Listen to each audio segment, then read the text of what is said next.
제가 로마서 7장 7절에서부터 몇 절씩 한번 끊어 읽으면서 그 뜻이 어떤 것인지 한번 살펴보면 좋겠습니다. 로마서 7장 7절에서부터 제가 우선 13절까지만 우선 읽어보겠습니다.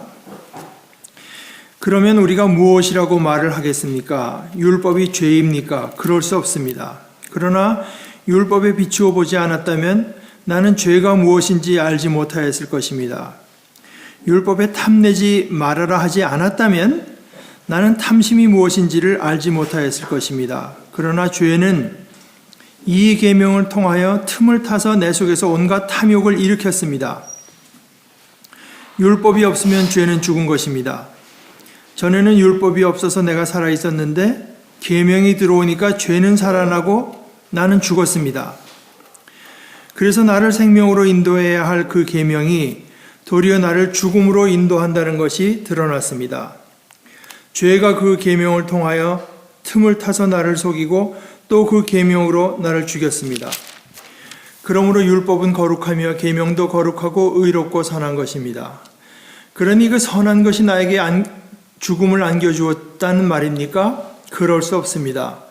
그러나 죄를 죄로 드러나게 하려고 죄가 그 선한 것을 방편으로 하여 나에게 죽음을 일으켰습니다. 그것은 계명을 방편으로 하여 죄를 극도로 죄답게 되게 하려는 것이었습니다. 이 바울 사도, 그러니까 로마서는 어떤 의미에서 바울 사도가 복음을 present, 이제 복음을 설명한 것이면서 또한 벌써 이렇게 방대한 내용을 쓸 때는 자신도 한번 정리를 하면서 복음에 대한 탐구를 하고 있는 거라고 저는 생각을 하는데, 이 복음을 말을 하려면은 시작할 수 있는 어떤 방법, 시작할 수 있는 어떤 장소가 몇 군데 있을지 모르지만, 그러나 가장 이제 전공법이라고 할까 하는 것은 역시 로마서가 보여주듯이 죄에 대해서 이제 우리가 깊이 이해를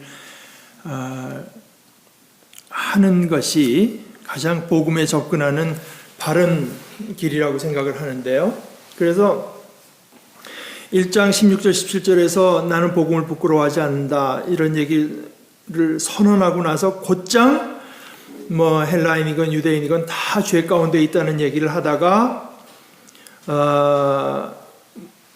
모든 사람이 다 죄를 범하였는데 그때 하나님께서 그 믿음으로 말미암는 의를 이제 우리들에게 선물한다 하는 얘기를 또 하다가, 그 얘기는 좀 기니까 그 얘기에 대해서 성경의 예를 들어서 말을 하다가 말을 하다 보니까 그러면은 이게 뭐냐,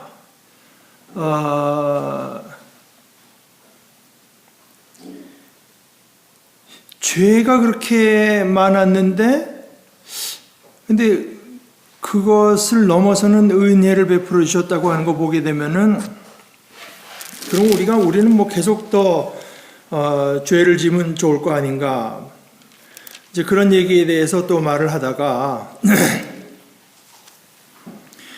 이제 결정적으로 그 율법, 하나님의 율법을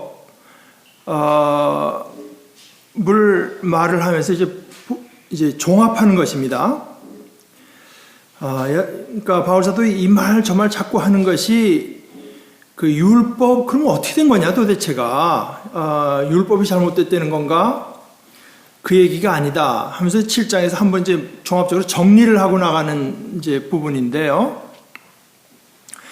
자, 어떻게 된 것이냐? 율법, 특별히 그 가운데서도 10계명으로 대표되는 하나님의 계명. 자꾸만 거기에 대해서 네거티브한 말이 들어가니까 그럼 이거 어떻게 된 건가 하니까 바울 사도 얘기는 그것이 어떻게 어떤 악한 죄된 일을 위해서 를 향해서 쓰여졌는지를 한번 설명을 하는 것인데요. 그 7장 7절에서 율법이 죄냐? 아닙니다. 그런데 율법이 죄는 아니고 율법은 당연히 하나님의 선물로서 우리에게 이렇게 살아야 된다고 하는 걸 주셨지만, 그러나 우리 속에 있는 죄 때문에 율법이 마치 죄를 서브하는 것처럼 결과적으로 되고 만다. 그래서 8절에 탐내지 말라는 계명이 있는데,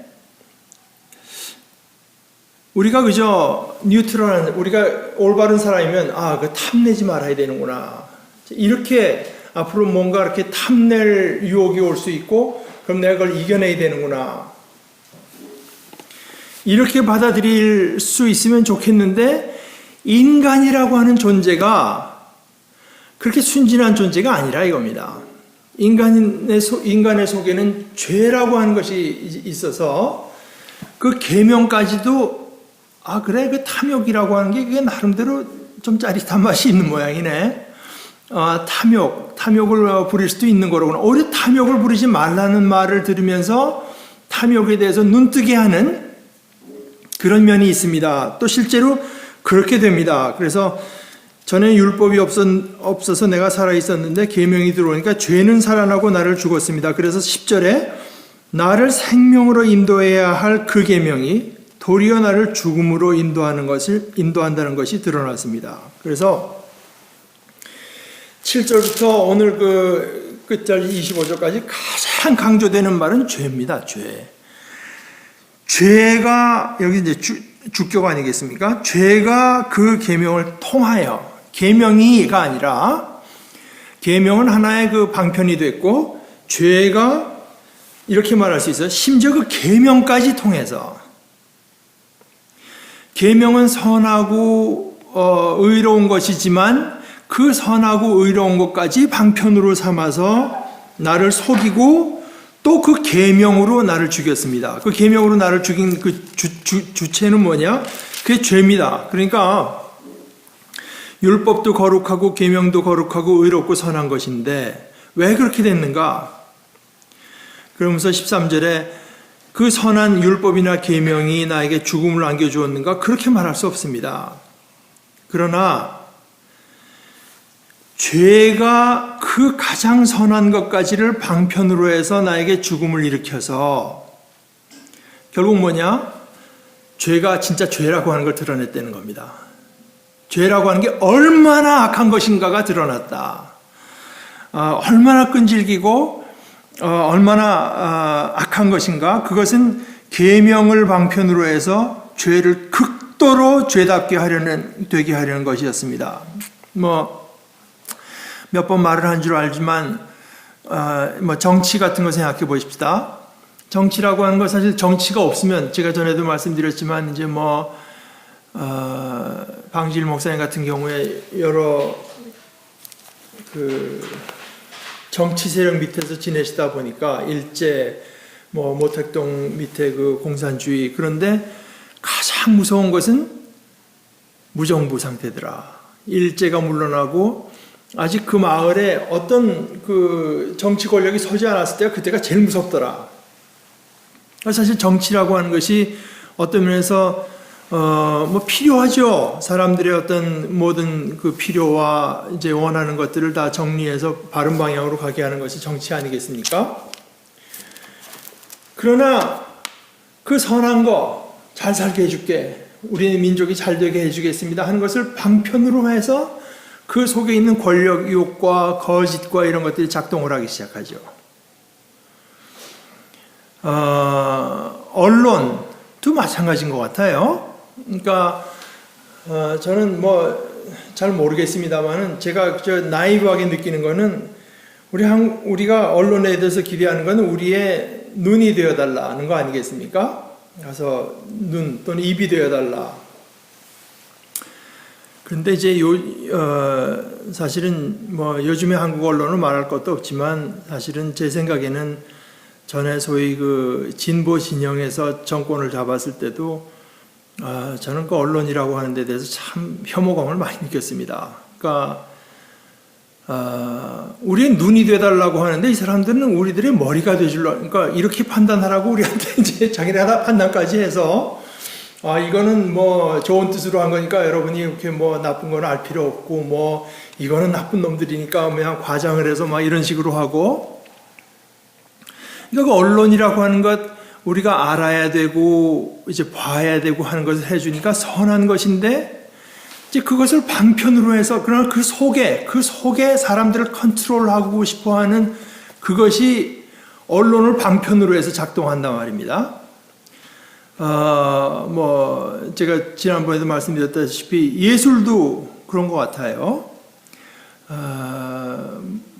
예술이라는 거 언뜻 생각하기에는 그럼 좋게만 생각하면 음악하고 미술하고 뭐 문학하고 하면 사람들이 다 선하고 좋아져야 될 거 아닙니까?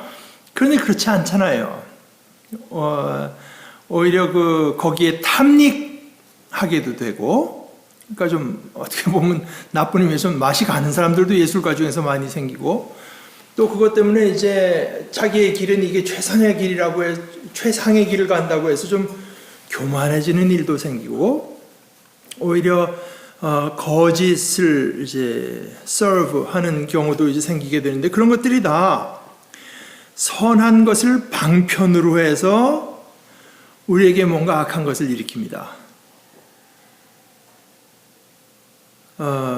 우리 여기 뭐 지난주에도 말씀드린 여기 대학에 계시는 분도 있겠지만 학자들의 세계도 그렇게 꼭 순수하게 진리만 찾아가는 게 아니거든요. 학문을 한다, 진리를 찾아간다고 하는데 내가 이만큼 어떤 진실을 알아냈다고 하는 그것이 올무가 돼서 그것을 이제 받아들이지 않는 사람을 미워한다든가 배척한다든가 뭐 왕따를 시킨다든가 또는 심지어 이거 뭐 좀 멸시한다든가 뭐 그런 일까지 이제 생길 수가 있죠. 또 자기들이 어느 정도 아는 것 가지고 텔레비에 나와서 실제로 저는 어떤 상황인지 모르겠습니다만은 자기가 아는 걸 가지고서 어용이라는 거 말입니다. 뭐 정권 그저 아부하는 말을 하면서 사람들을 뭐 거대한 예산을 낭비하게도 만들기도 하고 뭐 그러잖아요. 근데 그것들은 다 인간의 거라고 하지만 죄라고 하는 게 그렇게 진리를 추구한다는 학문 활동, 예술 활동, 정치 활동 이런 것까지 다 그런 걸 다 방편으로 해서 어떻게 하든지 사람에게 해를 끼칠 수가 있다. 그런데 그 클라이막스가 어디에 나타났는가 하면은 계명까지를 방편으로 삼아서, 그러니까 바울 사도가 이걸 지금 일일이 걸다 말할 필요를 안 느끼는 것입니다. 계명까지를 방편으로 삼아서 사람의 속에 어떤 죄의 욕망을 일으킨다면 거기서 나타난 것은 뭐냐? 죄는 그게 진짜 죄다. 그 얘기를 하는 겁니다. 그러니까 죄를 죄로 드러나게 하려고 죄가 그 선한 것을 방편으로 하여 나에게 죽음을 일으켰습니다. 그것은 계명을 방편으로 하여 죄를 극도로 죄답게 되게 하려는 것이었습니다. 이것이 이제 제가 누차 말씀드리지만 제가 다른 종교에 대해서 종교를 가진 사람들 친구 삼고 다 좋은 것을 인정하고 해야 된다고 생각을 하면서도 결국 그거나 저거나 같은 데로 가는 다른 길이다 하는 것은 결코 받아들일 수 없는 이유가 이제 이런 데 있는 것인데, 죄라고 하는 것이 얼마나 무서운 것인가. 우리 인간이 가장 선하게 살겠다고, 그게 선한 것입니다. 선하게 살겠다고 하는 그것까지를 방편으로 해서 우리 인간을 하나님으로부터 멀어지게 만든다. 거기에 대한 어떤 해결책이 없죠. 그러니까 우리 기독교 복음은 한마디로 말해서 인간에 대해서는 가장 귀하다고 말을 하면서도 결국은 비관적인 입장 아니겠습니까? 인간이 스스로를 구원할 수 없다. 인간 무엇보다도 죄 때문에 그런 거죠. 죄라고 하는 것은 인간이 그렇게 인간의 힘으로 극복할 수 있는 것이 못 된다. 그러면서 다시 한번 이제 말을 하면서 저는 거의 복음으로 이제 접근하기 시작하는데요. 14절에서 우리는 율법은 신령한 것인 줄 압니다. 율법은 신령한데요. 나는 뭐냐? 그 율법을 듣는 나는 욕정의 매인 존재로서 죄 아래에 팔린 몸. 여기서 지금 바울 사도가 이건 나라고 말을 합니다. 그러나 이것이 다소 사람 사울, 바울, 그 개인만을 말을 하는 것이 아니라고 하는 게 이제 학자들의 대부분의 많은 사람들이 동의하는 것인데, 이것은 인간을 하나의 대표하는 입장에서 나만 그런 게 아니다. 육정의 메인 존재로서 죄 아래 팔린 몸이라고 할 때 이것은 우리 인간의 어떤 한계를 지금 말을 하고 있는 건데요. 나는 내가 하는 일을 도무지 할 수가 없습니다. 내가 해야겠다고 생각하는 일은 하지 않고 도리어 해서는 안 되겠다고 생각하는 일을 하고 있으니 말입니다. 그럼 뭐냐? 이건 나는 뭐냐? 그러니까 여기서 이제 나라고 하는 것을 여러분들이 한번 생각해 보실 필요가 있겠죠. 그러니까 예를 들어서 이건 뭐 같은 내용은 아니지만 소설가 박완서 씨가 그때 말하면서 이제 이렇게 늙으니까 뭐 소설을 하나 쓰려고 하는 계획을 이제 그게 머릿속에 떠올라도 먼저 자기 몸하고 상의를 해봐야 된대요. 내가 이 일을 시작해도 되겠니? 할 수 있겠니? 한번 상의를 해봐야 된다. 그 젊었을 때는 몸이 자기인 줄 알았대. 그냥 가고 싶으면 가고. 근데 나이가 드니까 몸은 일어나야 마음은 일어나야 되겠는데 몸이 잘 따라주질 않고. 그러니까 이게 이제 그러니까 여기서도 이제 한번 자기를 분석을 해보는 거죠. 내가 해야겠다고 생각하는 일이 있는데 그건 하지 않고 도리어 해서는 안 되겠다고 생각하는 일을 하고 있으니, 다시 말씀드리지만 이것은 꼭 바울이 자기 얘기만 하는 것은 아닙니다. 인간의 한계를 말을 하고 있는 거예요. 내가 그런 일을 하면서도 그것을 해서는 안 되겠다고 생각한. 그러니까 탁 가서 이런 생각을 해볼까요? 제가 그 좋아하는 C.S. 루이스 같은 경우에 이제 나중에 친군가가 얘기를 하면서 당신이 적지 않은 사람들에게 마치 천사처럼 여겨지고 있다는 사실을 아는가? 그랬더니 C.S. 루이스가 이 사람한테 한 얘기가, 내가 그 생각을 하지 않으려고 부단히 애쓰고 있다네. 이제 부단히 애쓰고 있다. 그러니까 그 마음속에 들어오는 그 끊임없이 들어오는 어떤 유혹, 순수하게 하나님의 복음과 진리를 말한다기보다 이렇게 말을 할 때 상대편이 나를 얼마나 괜찮은 사람으로 볼까 하는 생각이 마음속에서 떠나지를 않고, 그러나 그것은 나는 그렇게 하지 말아야 돼. 나는 어떻게 하든지 참 오직 순수한 마음으로 그리스도만 사랑하고 하나님만 사랑해야 돼. 하지만 자기가 마음으로 원하는 건 그건 아닌데 자꾸만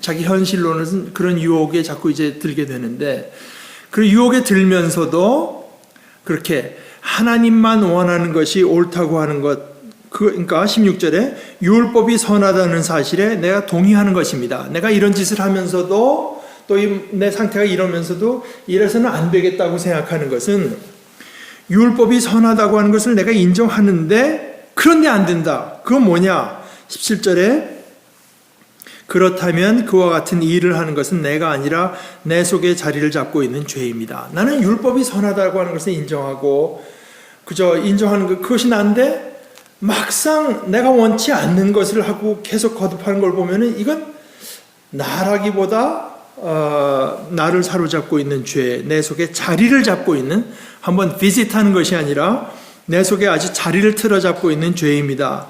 나는 내 속에 곧 내 육신 속에 선한 것이 깃들여 있지 않다는 것을 압니다. 나는 선을 행하려는 의지는 있는데 그것을 실행하지는 않는다.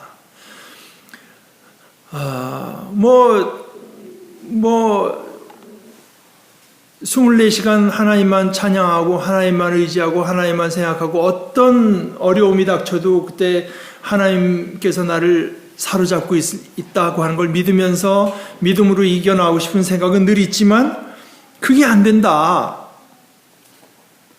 나는 내가 원하는 선한 일은 하지 않고 도리어 원하지 않는 악한 일을 합니다. 내가 해서는 안 되는 것을 하면 그것을 하는 것은 내가 아니라 내 속에 자리를 잡고 있는 죄입니다. 이것은 이제 자기 그 책임 회피를 하려는 것이 아닙니다. 그러니까 좀 분명히 뭔가 좀 클리어하게 이제 보고 싶어서 하는 얘기지 책임 회피를 하려는 얘기가 아니죠. 그래서 이런 걸 다 관찰하면서 21절에 여기에서 나는 법칙 하나를 발견하였습니다.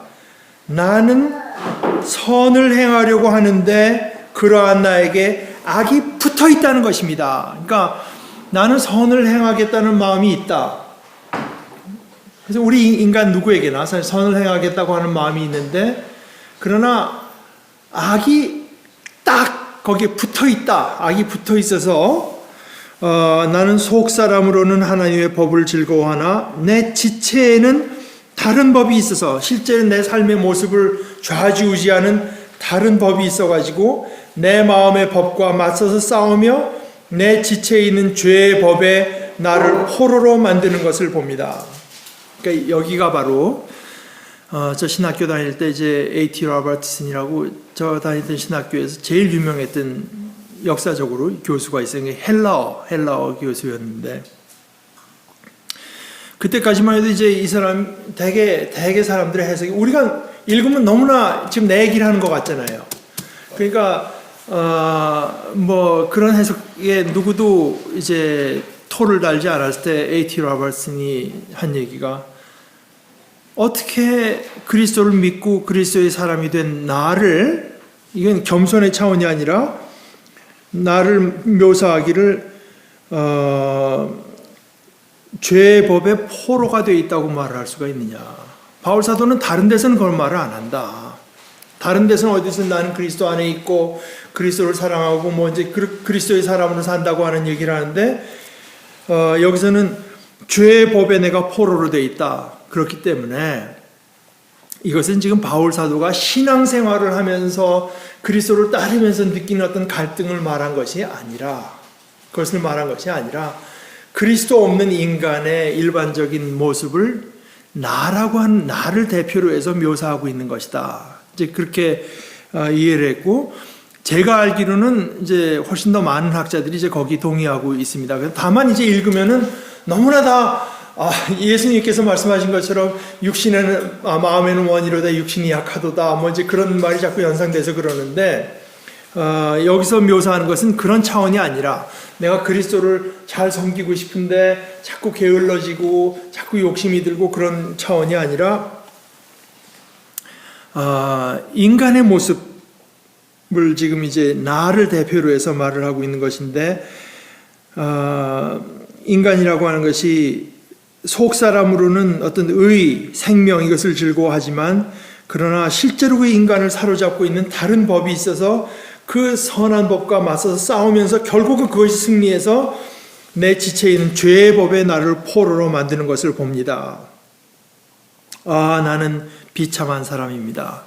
그래서 여기서 바울 나만 비참한 사람이라는 뜻이 아닙니다. 인간은 비참한 존재입니다. 이 뜻입니다. 여기까지가 저는 그게 이제 7장 24절 전반부인데요. 이 7장 24절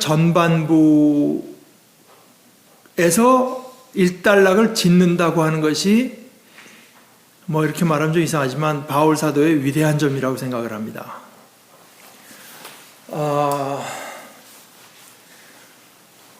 어떻게 해도 안 된다고 하는 얘기를 하는 거예요. 인간을 사로잡고 있는 죄의 법, 내 지체를 사로잡고 있는 법이 있기 때문에 일단 여기서 결론을 낸다고 하는 게 이게 지혜로운 겁니다. 이 결론. 보통 인간들은 어떻게 되는가? 아, 나는 비참한 사람입니다 하고 난 다음에 되게 그 다음 구절이 어떻게 되는가 하면은 그럼 어떻게 할까요? 이렇게 됩니다. 비참하니까 어떻게 할까?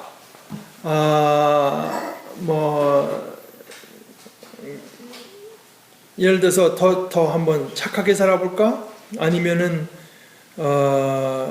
내 주위에 있는 가난한 사람들을 위해서 한번 내 재산과 생명을 바쳐볼까? 또는 이 사회, 이건 내 당대에서는 안 되고 이 사회 구조를 한번 바꿔볼까? 온갖 생각을 하죠. 그러나 이 7장 24절 이 전반부에 바울 사도에게 있어서는 그 전반부에 모든 게 다 포함되어 있는 겁니다. 안 된다. No. 안 된다. 하는 결론을 내렸다는 데 문제가 있는 겁니다. 안 된다. 그러니까 여기서 이제 복음으로 들어가는 여태까지 인간의 현상에서 이제 복음으로 들어가는 그 결정적인 장면이 저는 24절 중간에 있다고 봐요. 로마서 7장 24절 중간에 나는 비참한 사람입니다 하고 나서 그 다음에 나오는 게 누가 이 죽음의 몸에서 나를 건져줄까? 나로서는 안 된다고 하는 결론을 인간은 이제 그걸 못 내리는 거죠. 이렇게도 안 되고 저렇게도 안 됐으니까 그럼 아예 절망해 버리든가. 그렇지 않으면 그러니까 어차피 안 되니까 그래 그러면 인생 있어 그죠? 하는 만큼 그죠? 즐길 만큼 즐기고 이렇게 살다 가는 거지 별거 있어. 이런 허무주의에 빠지든가 아니면은 어떻게 해볼까? 거듭 how만 계속 이제 묻든가. 그런데 여기 7장 24절 전반부에서 no, 그 모든 것에 대해서 우리는 비참한 사람입니다 하고 결론을 내렸다고 하는 것이 여기가 아주 아주 큰 데죠. 그러면서 유일하게 남은 것은 가능성이 뭔가? 타자가 이 몸에서 나를 건져주는 수밖에 없습니다. 그거거든요. 그러면서 그것이 실제로 일어났습니다. 우리 주 예수 그리스도를 통하여 나를 건져주신 하나님께 감사를 드립니다. 우리 너무나 클리셰, 진부한 표현에 해당할 정도로 우리가 너무나 많이 알고 있고 익히 들은 말이지만 우리 주 예수 그리스도를 통하여 나를 건져주신 하나님께 감사를 드립니다. 이 표현 하나가 나오기 위해서 그 앞에 바울 사도가 이제 얼마나 깊이 인간의 모습을 관찰하고 고백하고 절망하고 했던 것이 있기 때문에 우리 주 예수 그리스도를 통하여 나를 건져주신 하나님께 감사를 드립니다 한 데서 진짜 이 감사라고 하는 것이 얼마나 감사한 것인지를 우리가 이해할 수 있게 되는 거죠. 그러니 나 자신은 마음으로는 하나님의 법을 섬기고 육신으로는 죄의 법을 섬기고 있습니다. 그러니까 다시 한번 하나님의 건지심을 받는 나의 모습을 말을 하는 것. 그러니까 나라고 하는 것은 어떻게 해도 안 되는 존재죠. 저는 이제 그렇게 말을 해보는데 우리 기독교의 진리는 한마디로 뭐냐? 저는 기독교의 진리는 오늘 이제 배운 거 바울 로마서의 입장을 보면서 기독교의 진리는 한마디로 인간은 구원받을 수 없답니다. 인간은 구원받을 수 없다. 어떻게 해도 구원받을 수 없다. 아무리 애를 쓰고 노력해봐도 인간은 구원받을 수 없다. 그것이 기독교 진리의 초석이라고 봐요. 저는 초석이다. 그것이 없이는 복음이 아닌 거죠. 인간은 결코 구원받을 수 없다. 이웃을 위해서 자기 몸을 불사르게 내어준다고 해서 구원받을 수 있는 것도 아니고 자기 전 존재를 이 사회를 위해서 내놓는다고 구원받을 수 있는 것도 아니고, 어디 평생을 저 산속에 들어와서 묵상에 사로잡힌다고 구원받을 수 있는 것도 아니고, 하루에 열 몇 시간씩, 그저 몇십 년씩 기도한다고 해서 구원받을 수 있는 것도 아니고, 회개한다고 해서 구원받을 수 있는 것도 아니고, 좀 여러분들이 오해할 수 있겠지만, 믿음으로 구원받을 수 있는 것도 아닙니다. 인간은 구원의 가능성이 닫혀 있다. 그런데 인간은 구원받는다. 그냥 구원받는다. 그냥 하나님께서 그냥 구원해 주신다. 이것이 이제 기독교의 진리입니다. 인간은 결코 구원받을 수 없는데 하나님께서 그냥 구원해 주신다. 그냥. 이제 그게 이제 오직 은혜로 하는 거죠. 그것을 믿는 것이 믿음입니다. 그것을 믿는 것이 오직 하나님의 은혜로 구원받는다고 하는 것을 믿는 것이 이제 믿음인데,